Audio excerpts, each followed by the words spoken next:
We have periodically reduced their tax burden. Right after 2014, the nil tax slab was raised to 2.5 lakhs of rupees, which was further raised to 5 lakh rupees in 2019 and to 7 lakh rupees in 2023. This is reflective of our government's trust on the middle class taxpayers. I am now happy to announce that there will be no income tax payable up to income of 12 lakh rupees. She has said nothing about job creation. She has said nothing about private investment. She has nothing about FDI. She has said nothing about the dollar-rupee exchange rate. She has said nothing about our huge trade deficit with China. She has said nothing about the threat from the US about imposing tariff on India. She said nothing about these things. I mean, those are the burning issues today. And she should have addressed those issues. On the contrary, she is focused on Delhi election and Bihar election. ஒரு அறிவிப்புமே வரல. மீண்டும் ஒன்றிய அரசு வந்து தமிழ்நாட்டு மக்களுக்கு ஒரு மிகப்பெரிய துரோகத்தை செஞ்சிருக்கு. மெட்ரோ ரயில் திட்டமாகட்டும், சாலை பணிகள் ஆகட்டும், எந்த திட்டத்திற்குமே நிதி ஒதுக்கவே இல்லை. தமிழ்நாட்டு மக்கள் இதுக்கெல்லாம் தக்க ஒரு பதிலடி சொல்கிறாங்க. அதான் எங்கே தேர்தல் நடக்குதோ, எங்கே ஒன்றிய அரசு அவங்களுடைய கூட்டணி ஆட்சி நடக்குதோ, அவங்களுக்கு மட்டும் பட்ஜெட்டில் நிதி ஒதுக்கியிருக்காங்க. தொடர்ந்து தமிழ்நாடு வஞ்சிக்கப்பட்டிருக்கு. இந்த நாட்டில் ஏழைகள் அதிகம் இருக்காங்க. அவங்களுக்கு இந்த பட்ஜெட்டில் என்ன அறிவிச்சிருக்காங்க? அந்த மகாத்மா காந்தி ஊரக வேலைவாய்ப்பு திட்டம் மன்ரேகான்றதில் ஏதாவது அறிவிப்பு இருக்கானா? ஒன்றுமே கிடையாது. எங்களுடைய குறிக்கோள் $10 trillion அப்படின்னு சொல்கிறாங்க. அப்போ அதுக்கு அடிப்படையாக அவங்க செய்ய வேண்டியது முக்கியமாக வேலை வாய்ப்புகளை உருவாக்கணும். வேலை வாய்ப்பை எப்படி உருவாக்கியிருக்காங்க இது வரைக்கும்? ஒன்றும் இல்லை. அதுக்கான திட்டங்களும் எதுவுமே இல்லை. இந்த பட்ஜெட்டை பொறுத்த வரைக்கும் ரயில் வளர்ச்சிக்கானதாகவும் இல்லை, ரயில் பாதுகாப்புக்கானதாகவும் இல்லை, ஊழியர்களுக்கு நலனுக்காகவும் இல்லை. அப்போ இந்த பட்ஜெட் வந்து மக்கள் விரோத பட்ஜெட் என்று நான் சொல்கிறேன்.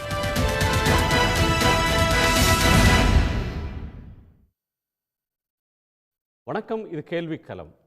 ஒன்றிய அரசினுடைய நிதிநிலை அறிக்கையை நிதியமைச்சர் திருமதி நிர்மலா சீதாராமன் அவர்கள் இன்று தாக்கல் செய்திருக்கிறார்கள்.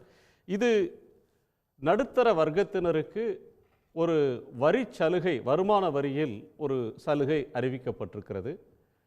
6 முக்கியமான அம்சங்களில் சீர்திருத்தங்கள் மேற்கொள்ளப்பட்டிருக்கின்றன என்று அவர் அறிவித்திருக்கிறார்.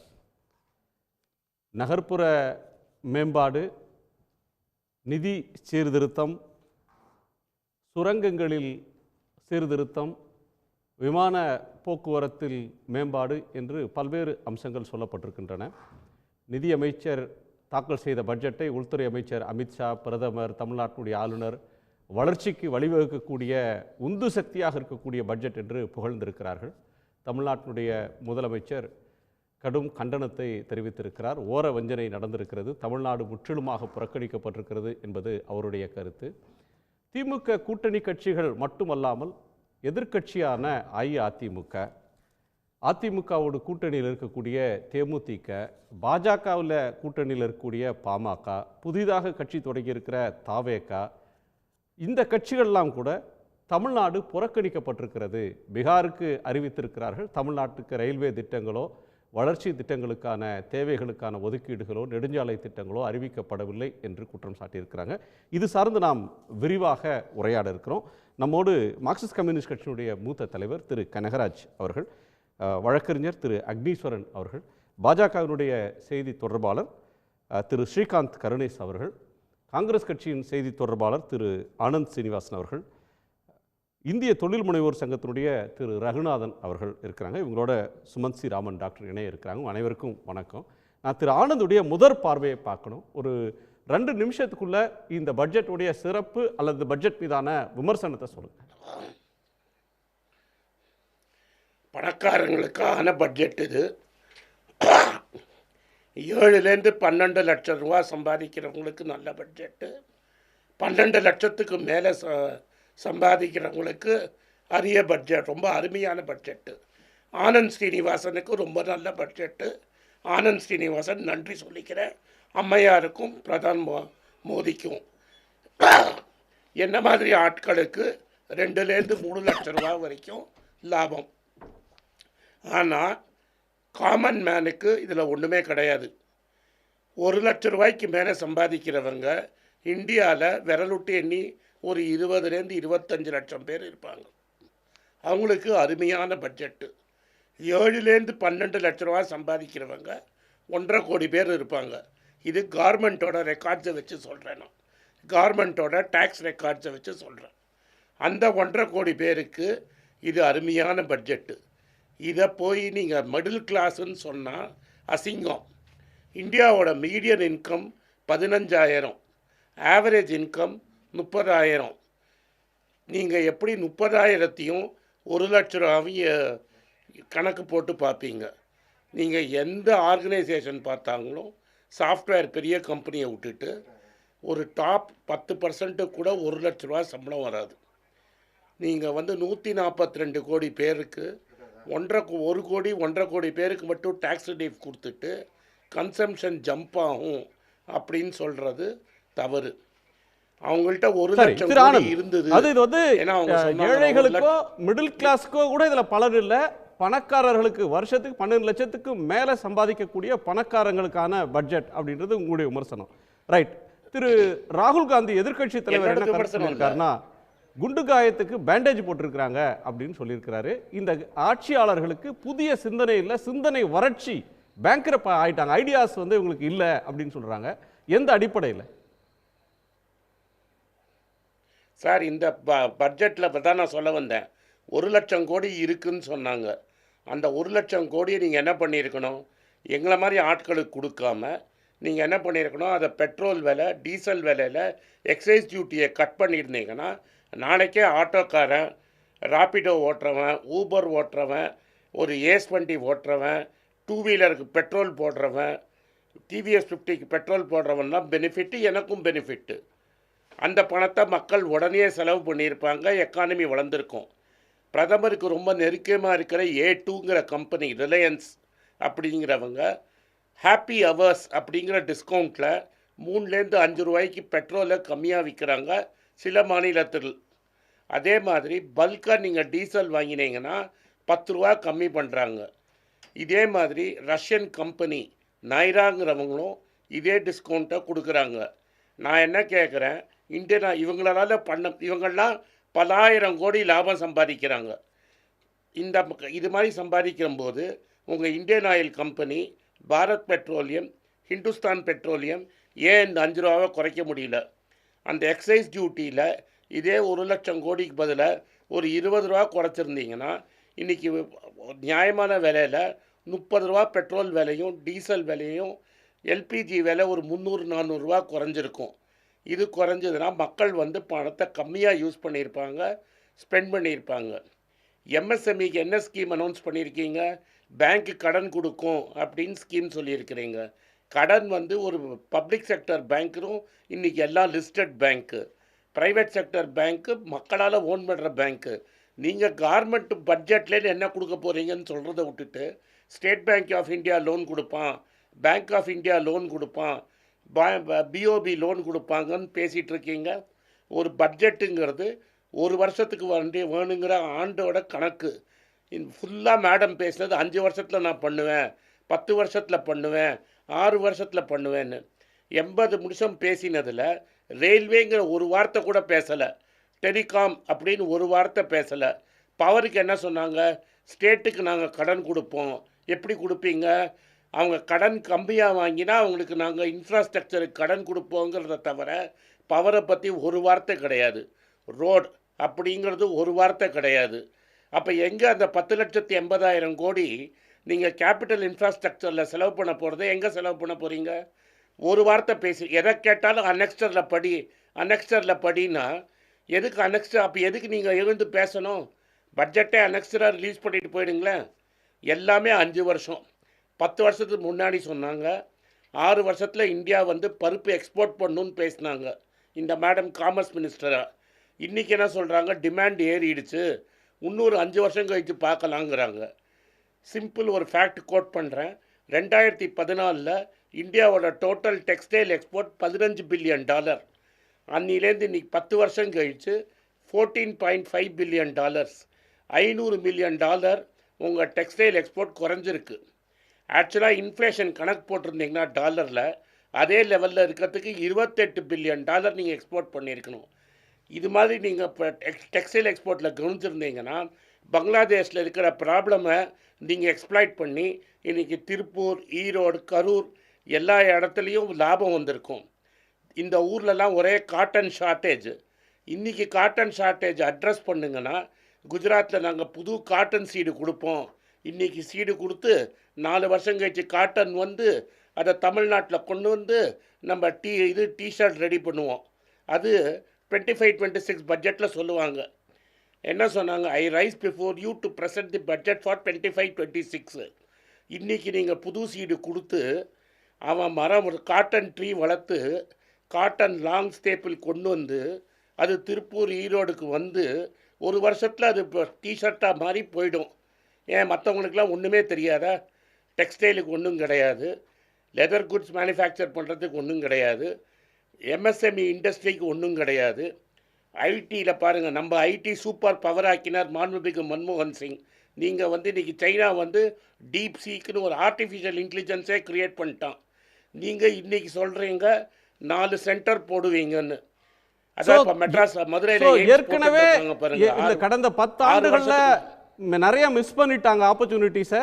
இப்போ வந்து சொல்லக்கூடிய முயற்சிகள்லாம் காலம் தாழ்ந்தது அப்படின்னு சொல்ல வரீங்களா, அல்லது இன்னைக்கு இருக்கக்கூடிய நெருக்கடிகளுக்கு இல்லை இந்த பட்ஜெட்ல அட்ரஸ் ஆயிருக்குன்னு நினைக்கிறீங்களா? ரெண்டும். இந்த நெருக்கடிக்கு ஒன்றுமே ஆகலையே. நான் சிம்பிளாக கேட்குறேன்னா, நாமினல் growth 10% சொல்கிறாங்க. ஆக்சுவல் இன்ஃப்ளேஷன் இன்றைக்கி 5.5%. அப்போ 10ல் 5.5 எடுத்தால் 4.5% growth. அப்புறம் 10% growth இல்லை, 10% நாமினல் growth இருக்கிறச்ச எப்படி 6.5% growth வரும்? விலைவாசி 3% குறையுமா? அந்த விலைவாசியை 3% குறைக்கணும்னா இன்ட்ரெஸ்ட் ரேட்டை நீங்கள் ஏற்றணும். இன்ட்ரெஸ்ட் ரேட்டை ஏற்ற போகிறீங்களா?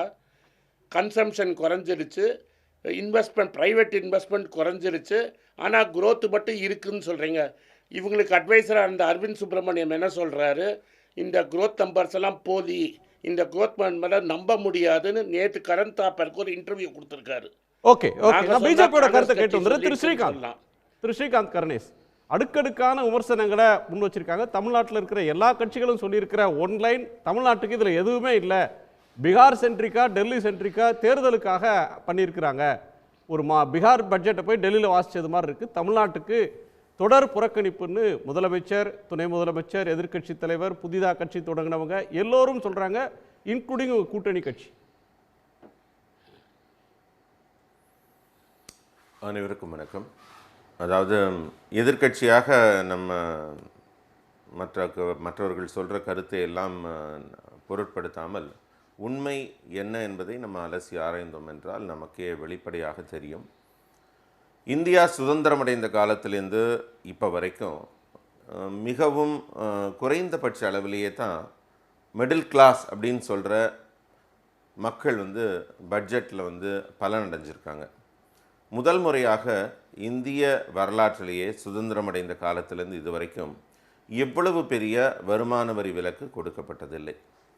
இன்னும் சொல்லப்போனால் என்னுடைய மிக மரியாதைக்குரிய ஆனந்த் ஸ்ரீனிவாசன் அண்ணா பேசும்போது அவருடைய கணக்கியல் துறையில் அவரை நான் மதிக்கிறேன்.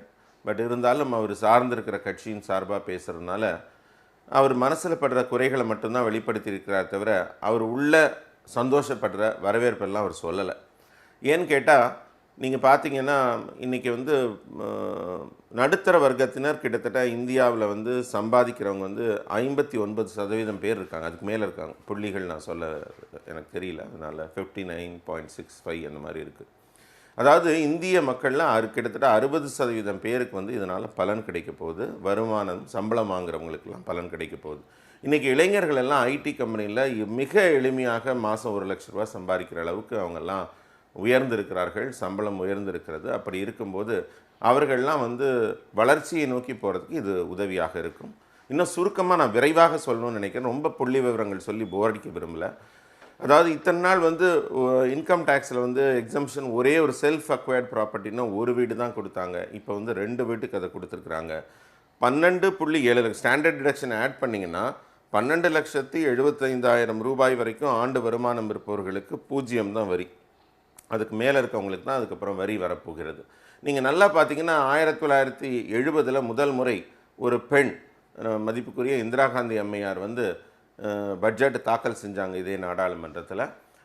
அப்போ அவங்க தாக்கல் செய்தப்போ இருந்த வரி விகிதத்தோடு ஒப்பிட்டிங்கன்னா இன்றைக்கி 12 லட்சம் ரூபாய்க்கு கிட்டத்தட்ட 11,34,000 ரூபாய் வரியாக செலுத்த வேண்டியிருக்கும். வெறும் 66,000 தான் வீட்டுக்கே கொண்டு போக முடியும். 12 லட்சம் ரூபாய்க்கு அவ்வளோதான் வரி விகிதம் இருந்தது. இன்றைக்கு அந்த வரி விகிதம் எவ்வளவு குறைக்கப்பட்டிருக்கிறது என்றால் நடுத்தர வர்க்கத்திற்கு மிகப்பெரிய. ஏன் அந்த நடுத்தர வர்க்கத்தை பண்ணுறோன்னா, நம்ம பாப்புலேஷனில் அதிகமாக இருக்கவங்க அவங்க தான். ஒரு நிமிஷம் அவங்களால முதலீடுகள் செய்ய முடியும். இல்லை, நான் முடிச்சிடுறேன். அவருடைய கருத்து சொல்லும்போது நான் குறுக்கிடலை. அவர் சொன்ன பிறகு குறிப்பெடுத்துட்டு சொல்ல சொல்லுங்கள். நான் வெளியிலேருந்து பேசுகிறேன். முதலீடுகள் செய்ய முடியும், அவங்களால சேமிக்க முடியும். இன்னும் சொல்லப்போனால் அவங்களுக்கு வந்து டிஸ்போசபிள் இன்கம் இருக்கிறதுனால இன்னைக்கு கன்சியூமர் குட்ஸ் எல்லாம் ஒரு ஸ்டாச்சுரேஷன் வந்திருக்கு. கார் விற்பனை ஆகட்டும், அது ஏசி ஆகட்டும், வரிச்சலுகையால மக்கள் கையில நிறைய பணம் சேமிப்பாகும். அதெல்லாம் வேற இடங்கள்ல செலவு செய்வாங்க, சேமிப்பாங்க அப்படின்னு சொல்றீங்க. அடுத்த பாயிண்ட், செலவு செய்யும் போது என்ன ஆகும்னா மக்களுக்கு மட்டும் இல்லை, பொருளாதாரம் மேம்படும், வியாபாரிகளுக்கு நன்மை கிடைக்கும், நிறைய அரசுக்கும் வரி விகிதம் கிடைக்கும், ஜிஎஸ்டியும் கிடைக்கும். இன்னைக்கு எல்லாருமே மத்திய அரசு பெருசாக வரி விதிச்ச மாதிரி சொல்கிறாங்க. ஆனந்தனாக்கு நல்லா தெரியும், 2 வரி தான் மத்திய அரசு நேர்முக வரியாக விதிக்கிறது. அந்த ரெண்டும் என்ன, உங்களுக்கு ஜிஎஸ்டி கண்டிப்பாக கிடையாது. அது மாநிலங்கள் எல்லாம் கூட்டாக சேர்ந்து எடுக்கிற ஒரு வரிகள். அவங்க நேரடியாக எடுக்கிறது கஸ்டம்ஸ் டியூட்டியும் இன்கம் டேக்ஸும் மட்டும்தான். அதில் வந்து மிகப்பெரிய சலுகையை இவங்க விட்டு கொடுத்துருக்காங்கன்னா யாருமே எதிர்பார்க்கல. 10 லட்சம் வருமா அப்படின்னு டிபேட் நடந்துட்டு இருந்தப்ப 12.75 கொடுக்கப்பட்டிருப்பது மிகப்பெரிய ஒரு சிக்ஸர் அடிச்ச மாதிரி எல்லாரையும் நாடே கொண்டாடுகிற ஒரு பட்ஜெட்டாக இருக்கிறது. ஓகே, ஒரு நிமிஷம். 2 விஷயம் அவர் தவறா சொல்ல. என்னோட முதல் கட்ட அம்மையார் இந்திரா காந்தி பட்ஜெட் போட்டபோது சரி, நீ முடிச்சிருங்க. இல்ல, நான் இன்னும் 3 பேர் இருக்கணும். அதே மாதிரி அவர் சொன்னாரு தொடர்ந்து பேசலாம் சார். நம்ம ரகுநாதன் இருக்கார், ரகுநாதனுடைய கோணத்தை கேட்டுறேன். ஒரே தொழில் இது சார்ந்த அம்சங்களை பற்றி நான் கேட்டுறேன்.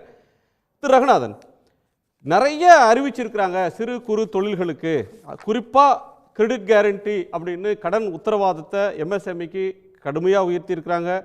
5 கோடியிலிருந்து 10 கோடி, ஸ்டார்ட் அப்புக்கான காசை வந்து 10 கோடியிலிருந்து கடனை 20 கோடியாக உயர்த்தி இருக்கிறாங்க. 5 வருஷத்தில் எம்எஸ்எம்இக்கு கூடுதல் கட்டினா 1.5 லட்சம் கோடி கொடுக்க போகிறாங்க. ஜவுளிக்கு முக்கியத்துவம், மேனுஃபேக்சரிங்க்கு முக்கியத்துவம்னு ஏராளமான அறிவிப்புகள் இருக்கு. இது உங்கள் எதிர்பார்ப்பை பூர்த்தி செய்திருக்கா? வணக்கம் குணா. இந்த பட்ஜெட்டினுடைய உரையை கேட்டு வருத்தமாக இருக்கும். ஏன்னு சொல்றேன், இன்றைய சூழ்நிலையில எக்ஸ்போர்ட் பாதிக்கப்பட்டிருக்கு, டிமாண்ட் இல்லாம. உள்ளூர் வியாபாரம் பாதிக்கப்பட்டிருக்கு, டிமாண்ட் இல்லாம. தொழில் முனைவோர்கள் மிகவும் நலிந்த ஒரு நம்பிக்கை இல்லாத சிச்சுவேஷன்ல இருக்கக்கூடிய காலம். இந்த பட்ஜெட்டை பொறுத்தவரை நாங்கள் எதிர்பார்ப்பது என்னென்ன, ஒரு 5 கோடி வரை கடன் கேட்பவர்களுக்கு வட்டி விகிதத்திலிருந்து சில குறைப்புகள், என்பிஏ நாம்ச மாற்றி அமைப்பது, எளிதாக வரவேண்டிய பணம் வருவதற்கு வழி செய்வது, குறு தொழில்களை காப்பாற்றுவது, மூலப்பொருட்களின் விலையிலிருந்து காப்பாற்றுவதற்காக ஒரு நியாய விலை கடைகளை அமைப்பது, இ-காமர்ஸ் பிளாட்ஃபார்ம் மூலமாக வெளிநாட்டில் இருந்து இங்கு இயங்கும் கம்பெனிகள் இங்கு இயங்கிக் கொண்டிருக்கிற சிறு குறு வியாபாரிகளின் முதலீட்டையே அழிக்கக்கூடிய ஒரு நிலையிலிருந்து அவர்களை காப்பாற்றுவது, டாக்ஸ் டெரரிசமிலிருந்து காப்பாற்றப்படுவது, டிஜிட்டல் ஃப்ராடிலிருந்து காப்பாற்றப்படுவது, இம்போர்ட் அதிகமாகி எக்ஸ்போர்ட் குறைந்த ஒரு நிலையை மாற்றி அமைப்பது, டாலரினுடைய விலையேற்றத்தை எப்படி கட்டுப்படுத்துவோம் என்று சொல்வது, கோல்டின் விலை இனிமேல் கண்ணால் மட்டுமே பார்க்கக்கூடிய நிலையிலிருந்து வாங்கக்கூடிய நிலைக்கு எப்பொழுது போவது என்று சொல்வதுன்னு கேட்டுட்டு இருந்தோம். இதுல அறிவிப்பு வந்தது ஜிஎஸ்டியில ஏதாவது மாறுதல் வருமோன்னு எதிர்பார்ப்போம்.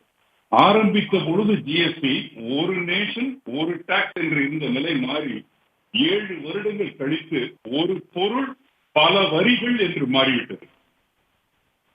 இது எந்த அளவுக்கு ஒரு வியாபாரத்தை பாதிக்கிறதுன்றதை யோசிக்கணும். ஒவ்வொரு மாதமும் அவர்களுடைய மீட்டிங் நடக்கும் பொழுது எங்களுடைய வயிறு கலங்குகிறது. நோட்டீஸ் வாங்காத ஒரு தொழில் முனைவும் இந்தியாவில் காண்பது அரிதாகிவிட்டது. வழக்குகள், பொருளாதார வழக்குகள் அதிகமாகிவிட்டது. இதையெல்லாம் பார்க்கும் பொழுது இந்த பட்ஜெட்டிலே அறிவிப்பு இருக்கான்னு பார்க்கிறோம். சரி, இதே பட்ஜெட்டுடைய டாக்குமெண்ட்ல இன்னொரு பகுதியாக போன பட்ஜெட்டின் போது கொடுத்த அறிவிப்புகள்ல எந்த அளவு நிறைவேற்றி இருக்குன்னு நீங்க பாத்தீங்கன்னா, எம்எஸ்எம்இ சார்பாக 14 அறிவிப்புகள் கொடுக்கப்பட்டது. நான் சொல்வது ஜூலை 2024. அவர்களது தரவு பிரகாரம் ஸ்டேட்டஸ் ஆஃப் இம்ப்ளிமெண்டேஷன்ல இன்னும் 13 அறிவிப்புகள் செயல் வடிவம் கொடுப்பதிலே தான் இருக்கிறது. அப்போ இது எப்ப செயல் வடிவம் கொடுத்து எப்ப நடைமுறைக்கு எப்ப சிறு குறு தொழில்களை மீட்டெடுக்க போறோம் தெரியல. அடுத்த மிகப்பெரிய பேரடியாக இந்த பட்ஜெட்ல நான் பார்க்கிறது சிறு குறு தொழில்களுடைய கிளாசிபிகேஷனை மாற்றி அமைத்து 500 கோடி டர்ன்ஓவர் பண்ற கம்பெனியை இப்ப எம்எஸ்எம்இ ஆக்கிட்டாங்க. அதனால என்ன பாதிப்புன்னு நீங்க கேட்டீங்கன்னா, எம்எஸ்எம்இ ஆக்ட் பிரகாரம் அவர்களுக்கு கிடைக்கக்கூடிய சலுகைகள் இனிமேல் அந்த பெரிய கம்பெனிகளுக்கு மட்டும்தான் போய் சேரப்போகிறது. சிறு தொழில்கள் கண்டிப்பாக அழிந்து நலிந்து விடக்கூடிய நிலைக்கு. ஓகே, பாயிண்ட் நம்பர் 1 ஜிஎஸ்டி ஏற்படுத்தி இருக்கக்கூடிய நெருக்கடிகளுக்கு தீர்வு கிடைக்கல. ரெண்டாவது, எம்எஸ்எம்இ சிறு குறு தொழில் அப்படின்ற ஒன்றில் இவங்க அறிவிச்சிருக்கக்கூடிய சலுகைகள்ன்றது அதில் இருக்கக்கூடிய பெரிய நிறுவனங்களுக்கு தான் கிடைக்கும், உண்மையான குறு நிறுவனத்துக்கு கிடைக்காதுன்றீங்க. கண்டிப்பா, அதாவது ஒரு நம்பிக்கை ஊட்டக்கூடியதாக ஒரு பட்ஜெட் இருக்க வேண்டும். இன்றைக்கு அந்த நம்பிக்கையை ஊட்டுவதாக இந்த பட்ஜெட் இல்லை. அதாவது ஒரு சின்ன சிம்பிளாக ஒரு இது சொல்லணும்னா, இப்போ திருப்பூர்ல கிட்டத்தட்ட 30-35% தான் ப்ரொடக்ஷன் கெப்பாசிட்டியில ரன் பண்றாங்க. அது உலக நாடுகளின் மந்த நிலை. ஒரு தேக்க நிலை ஏற்படும் பொழுது அரசு என்ன பண்ணிருக்கணும், உடனடியாக அவர்களது லோன்களை, கடன்களை சீரமைத்திருக்கணும். அந்த ஷார்ட் டேர்ம் மெஷர்ஸ் எடுத்திருக்கணும், ஃபாஸ்டா எடுத்திருக்கணும். அப்போ அந்த கம்பெனி எம்பிஏ ஆகாது, சிவில் ஸ்கோர் குறையாது. ஓகே, நன்றி நன்றி. திருப்பூர் ஜவுளிக்கு பெருசா ஒன்றும் இல்லைன்றீங்க, உங்க ஆடியோல பிரச்சனை இருக்கு. உங்க கருத்துக்களுக்கு நன்றி. திரு கனகராஜ், உங்க பார்வை என்னது? அதாவது திரு கருணேசனால ஒன்று சொல்ல முடிஞ்சது, இன்கம் டேக்ஸை மட்டும். நான் அது இன்கம் டேக்ஸ் என்னங்கிறத பிறகு வரேன். மொத்தமே 8 கோடி பேர் ஃபைல் பண்ணுறாங்க. இது இன்கம் டேக்ஸ் ரிட்டர்ன் ஃபைல் பண்ணுறவங்க. அதில் ஒரு 2 கோடி கூட இன்கம் டேக்ஸ் கட்டுறவங்க இல்லை. அதில் 7 லட்சம் ஏற்கனவே இருந்ததில் 7 லட்சம் ரூபாய்க்கு மேலே இருக்கவங்க எவ்வளோ பேர் இருக்காங்க? இந்தியாவினுடைய ஆவரேஜ் சேலரி, சராசரி வருமானம் என்பது 20,000 25,000. இதுதான் நிலைமை.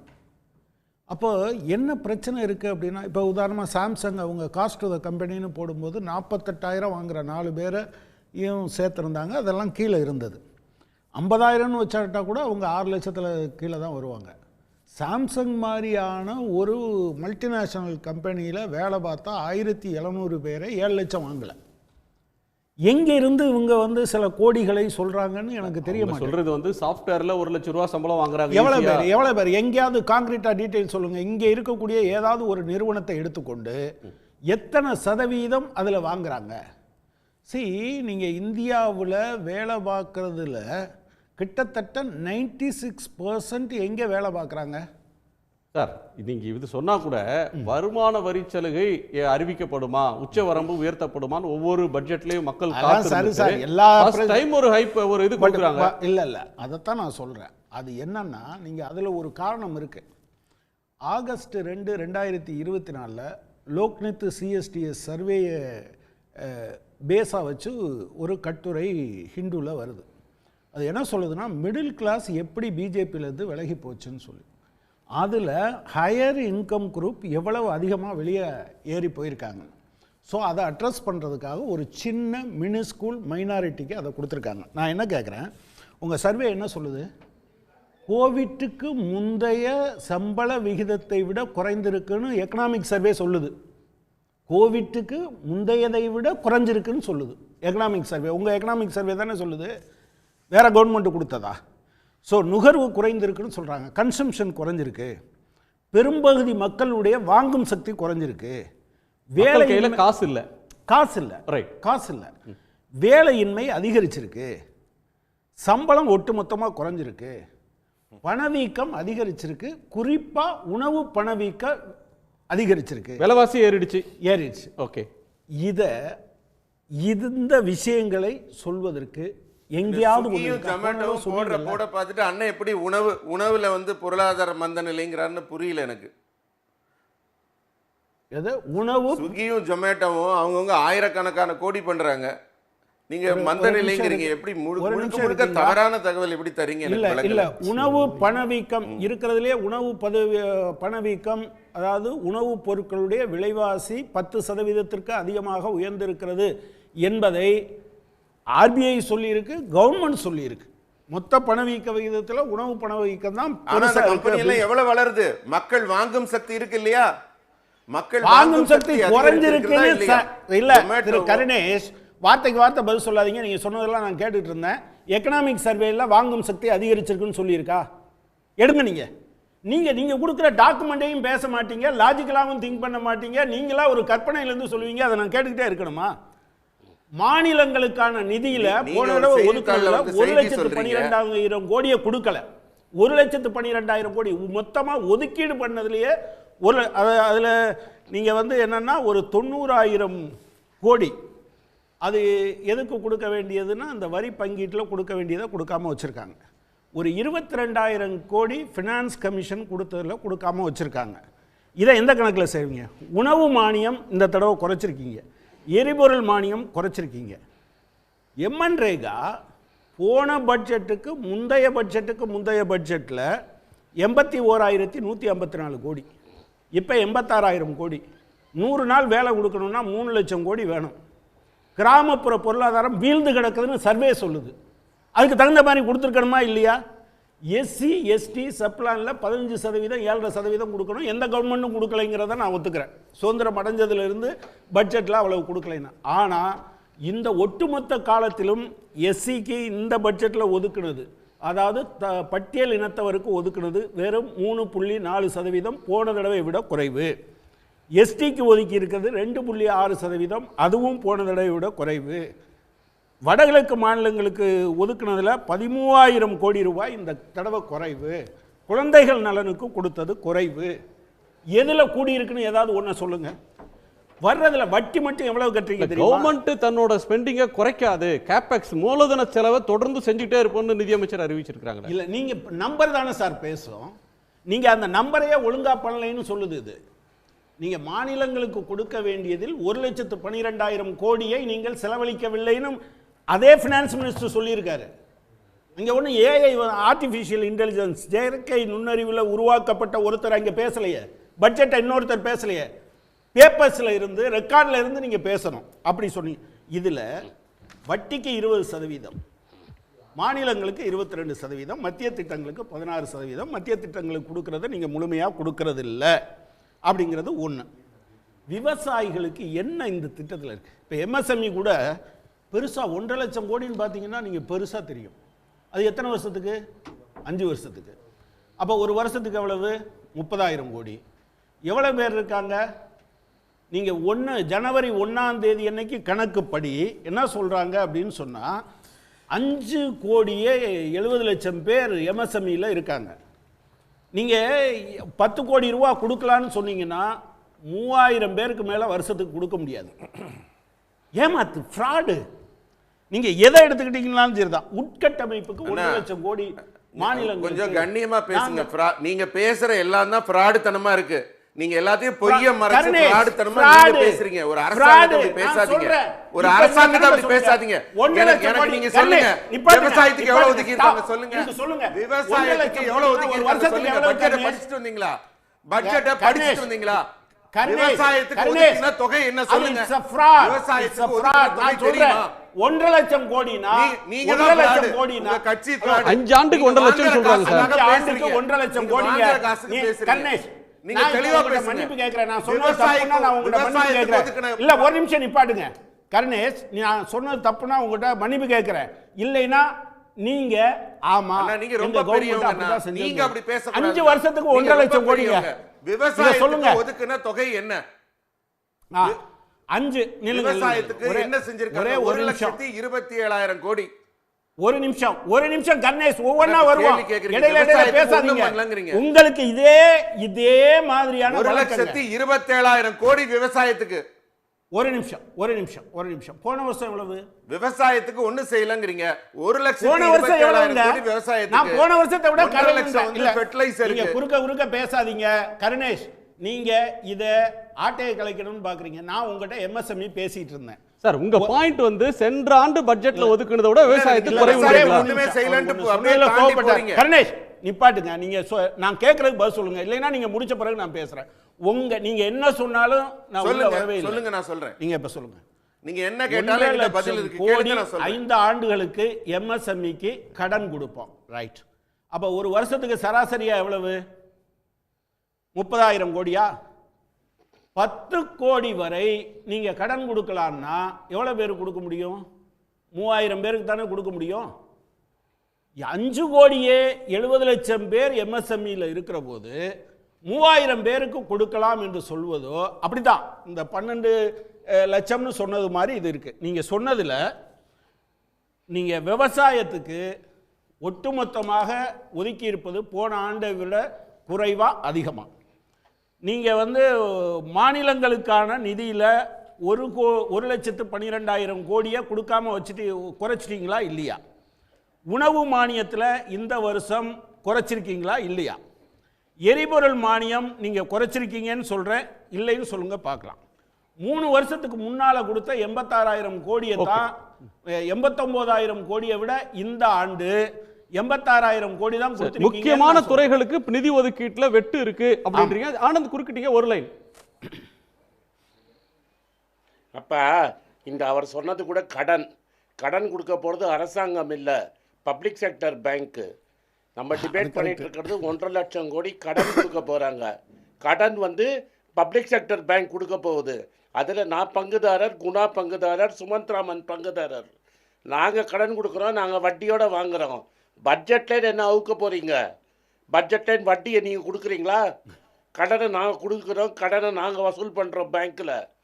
நீ வட்டியை கொடுக்குறியா சொல்லுங்க. 1.5 லட்சம் கோடி வட்டியை திரும்பி கொடுக்குறியான்னு பேசணும். நான் எல்லா பேங்க்லேயும் share holder. It is not owned by government. Government is a minority share holder. இப்போ அதை எடுத்து நீங்க எப்படி பட்ஜெட்ல நாங்க கொடுக்கறோம்னு சொல்லுவீங்க? ஓகே டாக்டர் சுமன், 50% இந்த பட்ஜெட்டோட ஹை பாயிண்ட் என்ன நினைக்கிறீங்க? ஃபோக்கஸ் என்னவா இருக்கு? தமிழ்நாட்டில் ஒட்டுமொத்தமா எல்லா கட்சிகளும் விமர்சிக்கிறாங்களே இதை.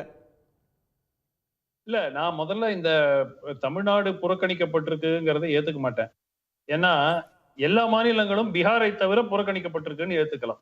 இது பீகாருக்காக போடப்பட்ட ஒரு ஸ்டேட் பட்ஜெட் மாதிரி தான். தமிழ்நாடு மட்டும் புறக்கணிக்கப்படலன்றீங்க.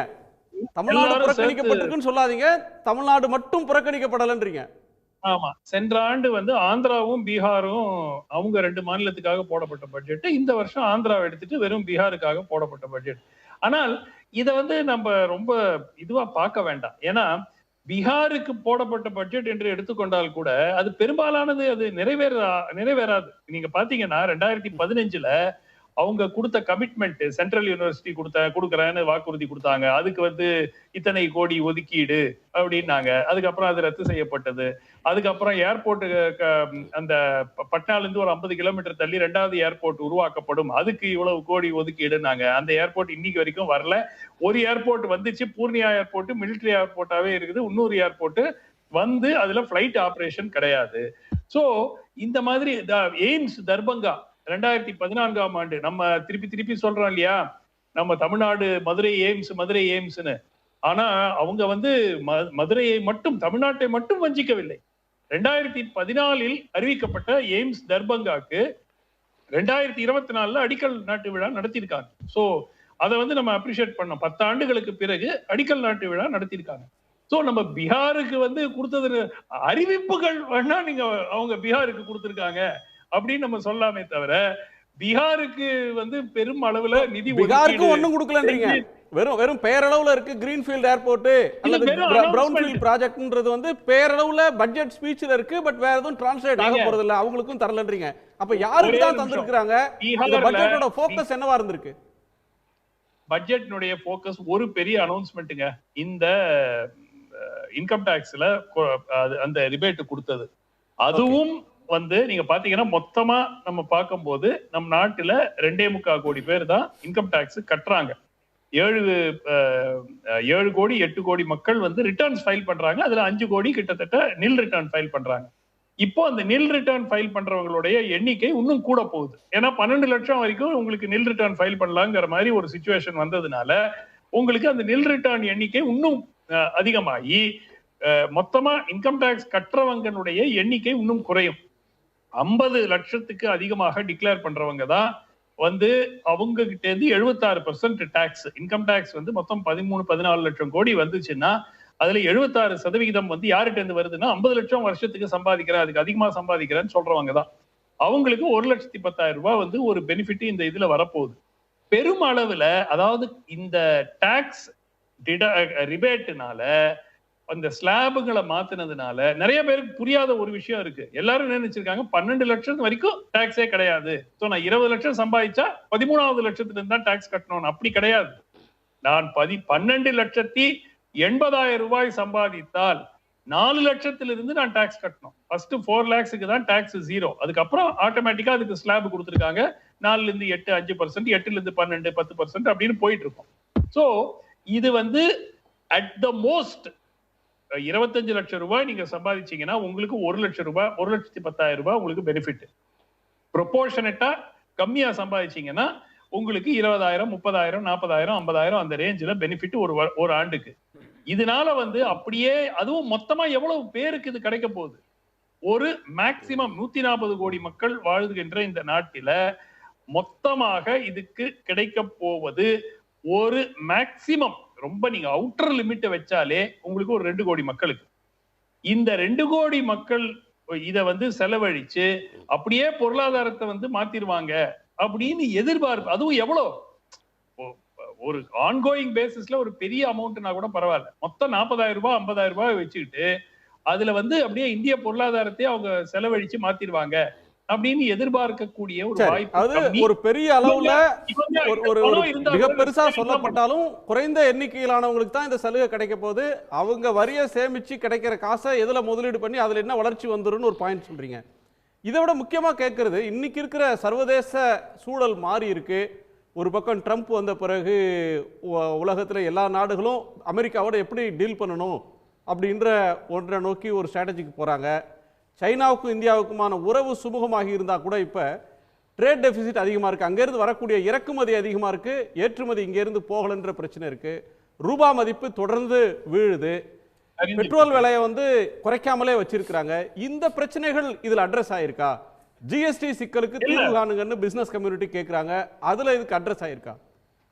அதாவதுங்க இது வந்து இந்த 2 கோடி மக்களுக்கு ரிலீஃப் கொடுத்திருக்காங்க. 138 கோடி மக்களுக்கு என்ன வந்திருக்குங்கிறது தெரியாது. மிக முக்கியமா ஒரு பாயிண்ட், இந்த ட்ரம்ப் ஏற்கனவே என்ன சொல்லியிருக்காரு, பிரிக்ஸ் கண்ட்ரீஸ் வந்து ஹாஸ்டைல் கண்ட்ரீஸ்.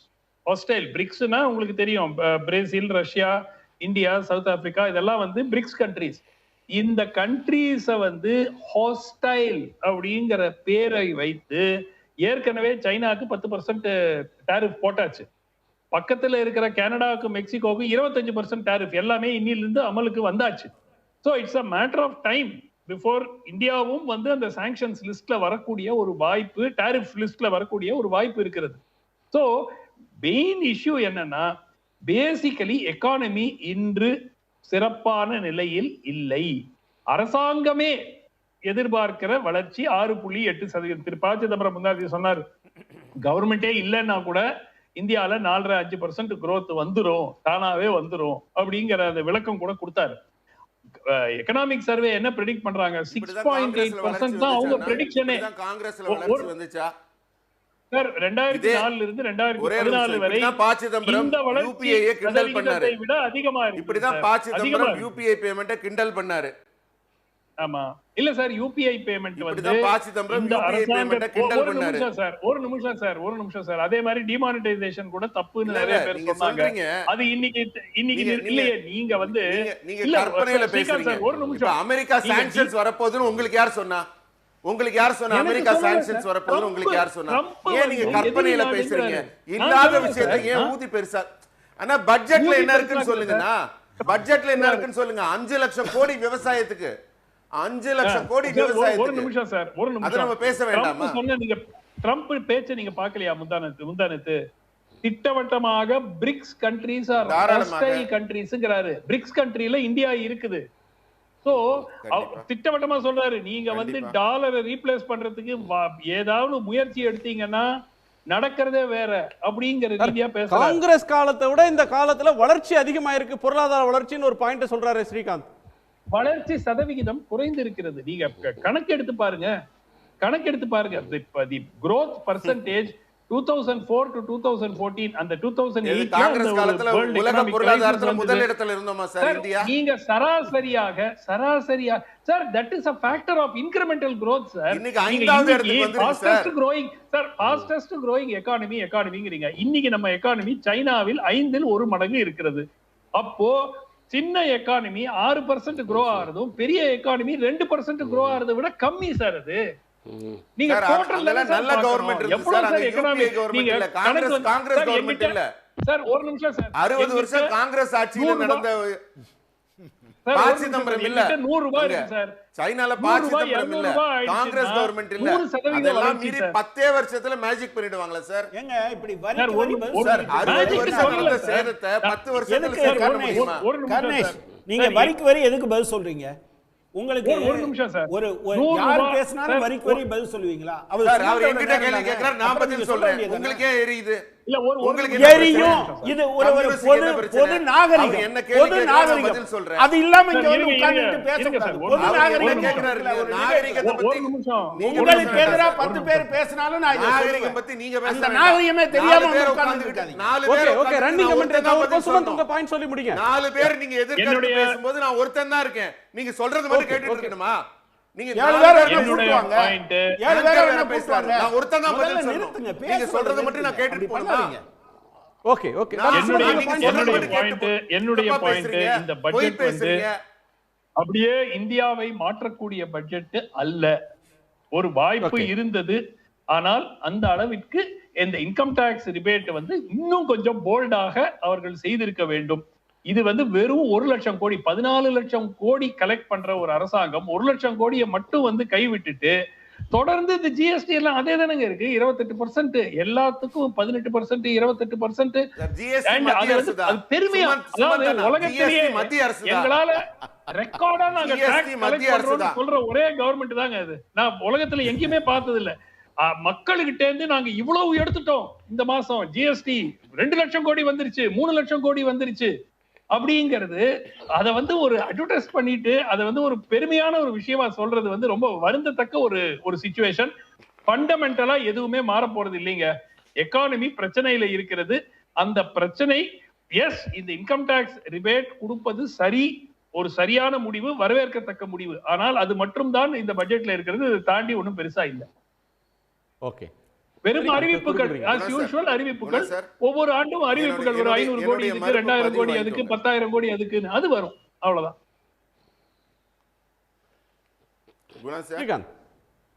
ஹலோ, நான் இதுக்கு முக்கியமான ஒரு கருத்து சொல்லணும். இப்போ அவர் சொல்றாரு ஜிஎஸ்டி பத்தி சொல்லி அவங்க முடிக்கிறாங்க. இன்றைக்கு நான் முதல்லயே சொன்னேன், இன்கம் டாக்ஸும் எக்ஸைஸ் டியூட்டியும் தவிர வேற எதுவுமே மத்திய அரசு நேரடி வரி கிடையாது. நீங்கள் ப்ராப்பர்ட்டி டேக்ஸ் எடுத்துக்கோங்க, ஸ்டாம்ப் டியூட்டி எடுத்துக்கோங்க, ரோட் டேக்ஸ் எடுத்துக்கோங்க, அத்தனையும் மாநில அரசு வசூலிக்கிறது. ப்ரொஃபஷனல் டேக்ஸ், எந்த டேக்ஸ் எடுத்தாலும் இந்த 2 தவிர. அதே நேரத்தில் ஜிஎஸ்டிங்கிறது அத்தனை மாநிலங்களும் சேர்ந்து அது கன்கரண்ட் சப்ஜெக்ட் சார். 1 ரூபா ஜிஎஸ்டியில் வந்தால் 71 பைசா மாநில அரசுக்கு வந்து சேருகிறது. 29 பைசா தான் மத்திய அரசுக்கு போகுது. அந்த பிரிக்கும் போதே 50-15 பிரிச்சிடறாங்க. 50 காசு அங்கே, 50% அங்கே, 50% இங்கே. அதுலேருந்தும் ஒரு பங்கு தராங்க மாநில அரசுக்கு. அப்படி இருக்கும்போது அது எப்படி மத்திய அரசு எடுத்துகிட்டு போகிறதா இருக்கும்? எடுத்துகிட்டு போகிற 29 காசுல இவ்வளோ விஷயம் பண்ணுறாங்க. அப்போ நம்ம மாநில அரசு வாங்குற 71% என்ன பண்ணுறாங்க? இது ஒரு கேள்வி இருக்கு இல்லையா? பட்ஜெட்டை முழுசா படிக்கணும். அதே விவசாயத்துக்கு நான் சொன்ன வந்த கருத்து ஒண்ணுமே செய்யலங்கறாங்க. பேசலாம் சார், பேசலாம். இல்ல 1,77,000 கோடி கொடுத்திருக்காங்க. உரத்துக்கு தனியா இல்ல, என் கருத்தை முடிச்சிருங்க சார். அடுத்த ரவுண்ட்ல சொல்லுங்க. இன்னொருத்தருக்கு அக்னீஸ்வரன் இன்னும் பேசாமலே இருக்கிறார். அக்னீஸ்வரன், உங்க கோணம் என்ன? தமிழ்நாடு புறக்கணிப்பு தானா, இல்ல தமிழ்நாடு மட்டும் இல்ல எல்லா மாநிலத்தையும் புறக்கணிச்சிட்டாங்கன்றீங்களா? இதுல காகிதமில்லா பட்ஜெட் அப்படிதான் நம்ம கேள்விப்பட்டிருக்கோம். ஆனா பட்ஜெட் இல்லா பட்ஜெட் பிஜேபினால தான் போட முடியும். எடுத்ததுமே ஒரு அக்னி குண்டா இருக்கு. இல்ல அக்னி குண்டு யதார்த்தமான உண்மைதானே சார்? நீங்க ஜிஎஸ்டி என்று சொல்லுகிற போது ஸ்ரீகாந்த் கர்னே சார் வந்து இந்திய நாட்டினுடைய நிதித்துறை அமைச்சரை காட்டிலும் இங்க ரொம்ப அவரே சொல்றாரு 4 பேர் அப்படிங்கிறாரு. ஆனா 4 பேருக்கு இணையானவர் ஸ்ரீகாந்த் கருணேசி என்பதனால தானே சன் டிவி உங்களை கூப்பிட்டுருக்கு. சரி, பட்ஜெட்டுக்கு வாங்க. ஆக உங்களுடைய நோக்கம் என்னன்னு கேட்டீங்கன்னா, சுதந்திர இந்தியாவிலேயே 12 லட்சம் வரி விலக்கு நாங்க கொடுக்கல, எந்த அரசாங்கம் கொடுக்கலங்கிறார். ஆனா ஒரு சுதந்திர இந்தியாவில் எந்த அரசாங்கம் போன வருஷம்தான் 7 லட்சம் என்று வரி உச்சவரம்பு நிறுத்திங்க. ஆனா ஒரே ஆண்டுல 5 லட்சம் வரி சலுகை கொடுக்கிற உலகத்துல ஏதாவது ஒரு நாடு உண்டா? ஒரு நாடை சொல்லுங்க. ஒரே ஆண்டுல 2. நல்லது செஞ்சாலும் தப்பா சார்? தப்பு கிடையாது சார். தப்பே கிடையாது. நீங்கள் எது செஞ்சாலும் சரிதான். ஆனால் வழியெல்லாம் எங்களுக்கு தான் இருக்கிறது அப்படின்றக்கா சொல்றேன். நீங்க கேட்டீங்கல்ல, என்ன காங்கிரஸ் ஆட்சியில் இருக்கிற போது 60 ஆண்டுகள் ஆண்டுச்சே அப்படின்னு நீங்க கேட்டீங்கல்ல. ஆமா சார், 60 ஆண்டு காலம் வளர்ச்சி பாதையில் இருந்த காங்கிரஸ் மட்டும் இல்ல, இதுக்கு முன்னாடி பாஜகவும் ஆண்டுச்சு. திரு அடல் பிகாரி வாஜ்பாய் அவர்களும் இந்த நாட்டில் ஒரு பொன்னான பிரதமராக இருந்தார். நாங்கள் நம்புகிறோம், உண்மை. ஐக்கிய குஜரால் இருந்தார், தேவகவுடா இருந்தார். ஆனால் அத்தனை பேரும் இருந்து இந்த நாட்டை வளர்ச்சி பாதைக்கு கொண்டு போனதை நீங்கள் 11 ஆண்டுகளில் எவ்வளவு தூரத்துக்கு பின்னோக்கி இழுக்க முடியுமோ, ஒரு தேரை முன்னோக்கித்தான் தள்ள வேண்டும். அதுபோல ஒரு தேரை பின்னோக்கி தள்ள முடியும் என்றால் அது இன்றைக்கு இருக்கக்கூடிய நிதியமைச்சரால் தான் முடியும். எப்படி தெரியுமா? நீங்க கேட்டீங்கல்ல, காங்கிரஸ் என்ன செஞ்சுச்சு, பொருளாதாரம் உயர்ந்துச்சா அப்படின்னு கேக்குறீங்கல்ல, பொருளாதாரம் உயர்ந்துச்சான்னு கேக்குறீங்கல்ல சார். சொல்றேன் சார், 2007, 2006, 2007 இந்திய நாட்டினுடைய உள்நாட்டு உற்பத்தி ஜிடிபி 10.4.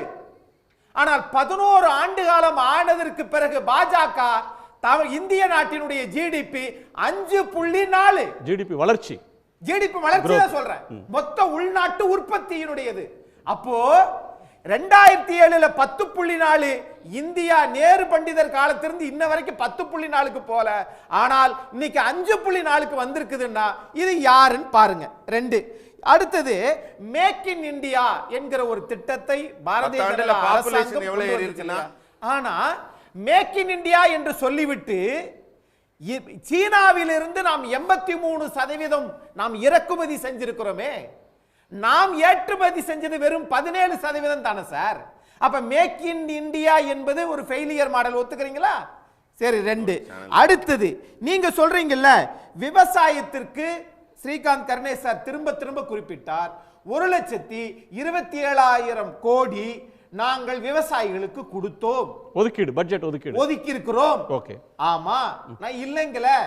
ஆனால் அதே விவசாயி ஒரு மாதத்திற்கு, நீங்க சொல்லக்கூடிய எக்கனாமிக் சர்வே தான் சொல்றேன், நான் தனிப்பட்ட எனக்கு அந்த வெறுப்பெல்லாம் கிடையாது. ஆனா ஒரு விவசாயி ஒரு மாதத்திற்கு 10,000 ரூபாயிலிருந்து 13,500 ரூபாய் என்று சொல்லி இருக்கிறது. இதில் எது உண்மை? 50% விவசாயிகள் 91,000க்கு மேல தனி கடன் சுமை இருக்குதுன்னு சொல்றீங்களே, இதில் எது உண்மை? 2. இப்ப நீங்க சொல்றபடியே பார்த்தா, நீங்க சொல்றீங்கல்ல, அதாவது பொருளாதார வளர்ச்சி, மூலதன உற்பத்தி எல்லாமே சொல்றீங்க. ஆனால் இது பீகாருக்கு மட்டும் நீங்க இவ்வளவு தூரத்துக்கு மெனக்கெட்டு இவ்வளவு பணத்தையும் இவ்வளவு அக்கறையும் செலுத்துறீங்களே, ஒவ்வொரு தடவையும் திருக்குறள் சொல்லுவாங்களே, ஒருவேளை இந்த தடவை இல்லாம அது அப்படியே தெலுங்குல சொல்றீங்க, ஒருவேளை கூட்டணி நாளைக்கு அரசாங்கம் காப்பாற்றப்பட வேண்டும் என்கிற நோக்கமா?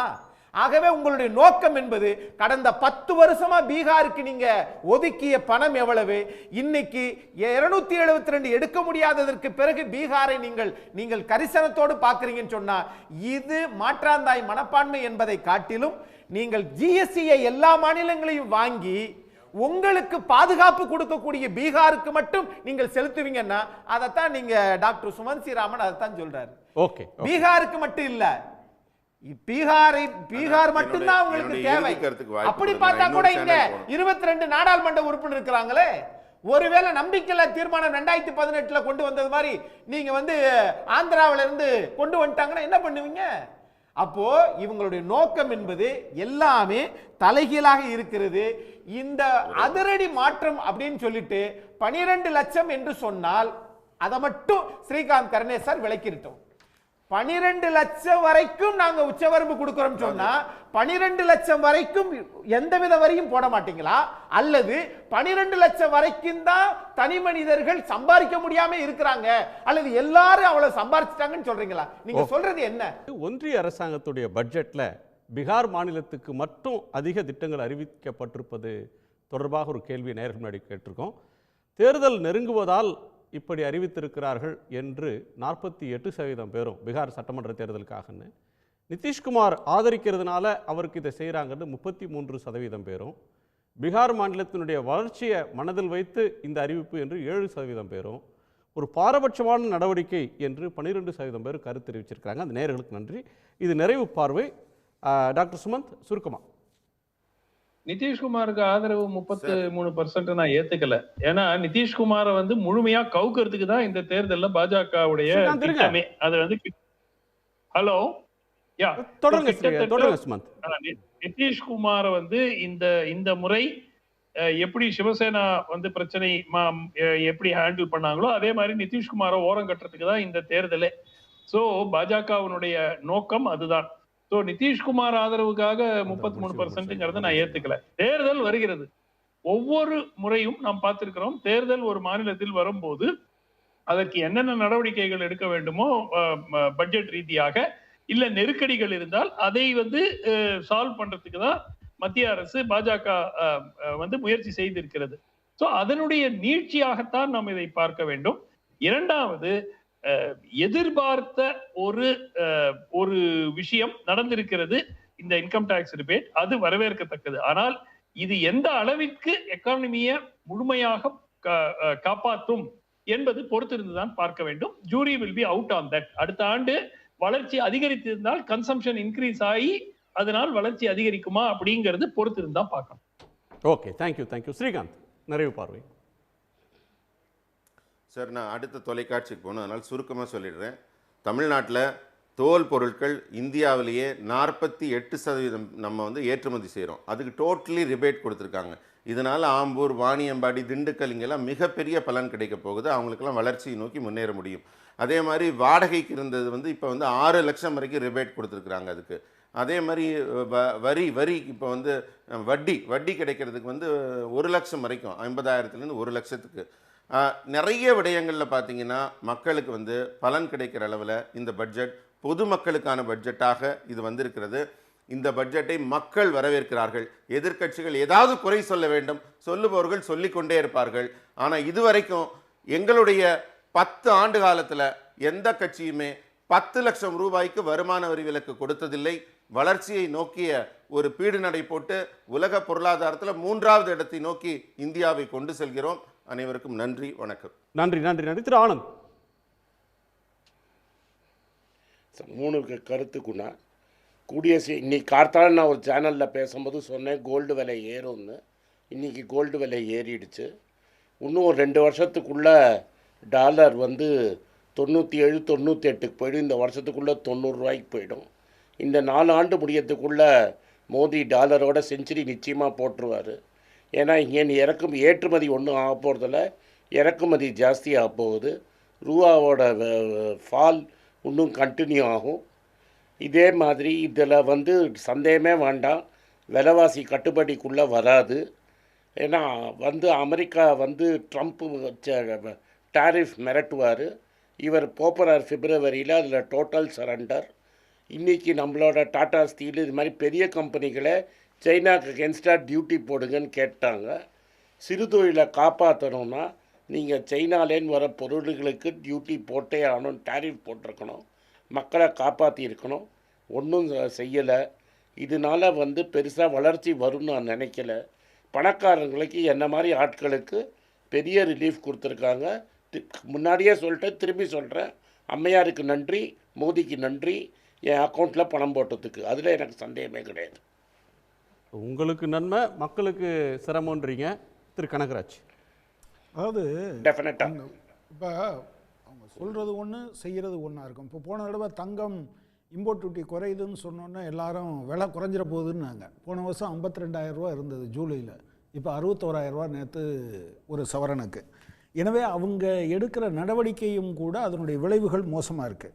அதே போல் நீங்கள் பார்த்தீங்கன்னா அவங்க ஸ்வதேசின்னு பேசிகிட்டு இருந்தாங்க. இன்சூரன்ஸில் 100% ஃபாரின் டைரக்ட் இன்வெஸ்ட்மெண்ட்டை கொண்டு வந்திருக்காங்க. ஆத்ம நிர்பர் அதெல்லாம் சொல்கிறதுக்கு நேர் எதிர். அவர் சொன்னார், நீங்கள் விவசாயத்துக்கெல்லாம் நாங்கள் சொல்லியிருக்கோம், இப்படி நிறையா கதையை கேட்டோம். 1.5 மடங்கு விவசாய விளைபொருளுக்கு நாங்கள் விலை கொடுப்போம். அடுத்து 2022க்குள் விவசாயிகளுடைய வருமானத்தை ரெட்டிப்பாக்குவோன்னு. இப்போ 3வது ஒரு கதை விட்டுக்கிட்டு ஏதாவது வராரு. ஆனால் ஒதுக்கீடு குறைஞ்சிருக்குங்கிறத நான் சொல்ல விரும்புகிறேன். இதே போல் வேலை வாய்ப்புலையும் 2 கோடின்னு சொன்னாங்க. போன தடவை 5 வருடத்தில் 4 கோடின்னாங்க. அப்போ இந்த 5 வருடத்தில் எப்போதுமே லேசாலாம் சொல்கிறதில்ல. 2047, 2147 இப்படி ஏதாவது ஒரு கதை விடுறது. உண்மையில் நீங்கள் பார்த்தீங்கன்னா காங்கிரீட்டாக எதையுமே பண்ணுறதில்லைங்கிறதான் இதில் இருக்கிறது. இன்னொன்று சார் சொன்னார், எல்லா மாநிலத்துக்குமே அவங்க கொடுக்கல. அது உண்மை.